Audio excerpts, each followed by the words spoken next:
મેં કીધું કે એમાં હિમાંશુભાઈને જોડ્યા વગર આપણી પાસે છૂટકો છે નહીં, બરોબર ને? એટલે હિમાંશુભાઈને આપણે જોડી દઈએ, એમનું સ્વાગત કરી લઈએ.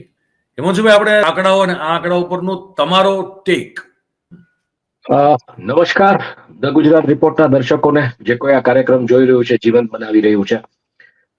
ડ્રગ્સના જે આંકડા જે કઈ રજૂ કરવામાં આવ્યા છે એ નેશનલ ક્રાઇમ રેકોર્ડ્સ બ્યુરોના આધારે જે સીઝર થયું હોય એનો ડેટા છે. હવે તમે જે વાત કરી કે આનો ફ્લો કે આ બધું કેવી રીતના, તો જ્યારે 3000 કિલો જે મુન્દ્રામાં પકડાણું હતું ત્યારે મેં મારા ડેટલાઇન ગુજરાત ઉપર એક આખો અહેવાલ કરેલો હતો કે શું આપણે મેક્સિકો તરફ વળી રહ્યા, જેમ કે ગુજરાત મેક્સિકો તરફ વળી રહ્યું છે, અને એના બહુ ચોક્કસ કારણો એ રિપોર્ટ લખવા પાછળના હતા. કારણ કે જેમ સાઉથ અમેરિકા અને યુએસ ને જોડતી જે મેક્સિકો જે કન્ટ્રી છે, જે કેન યુએસ મેક્સ રીજન નોર્થ અમેરિકાનું કહેવાય છે, અને મેક્સિકો એનું ગેટવે બની રહ્યું હતું. અને ભરપૂર માત્રામાં રોડથી, સી રૂટથી અને પ્લેન રૂટથી ડ્રગ્સ એક જમાનામાં ત્યાં ઠાલવવામાં આવ્યું હતું. અને પછી એવા અહેવાલો આવ્યા હતા કે સીઆઈએમાં સંકળાયેલું હતું, સીઆઈએ ડ્રગ ટ્રેડમાં હતું, ને પછી એને ક્રેક સબસ્ટન્સમાં કન્વર્ટ કર્યું હતું.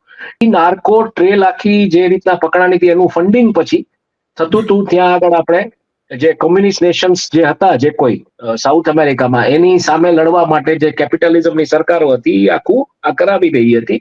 એવી આખી ઘણા બધા ઇન્વેસ્ટિગેટિવ ટ્રેલ્સ ને ઘણું હતું.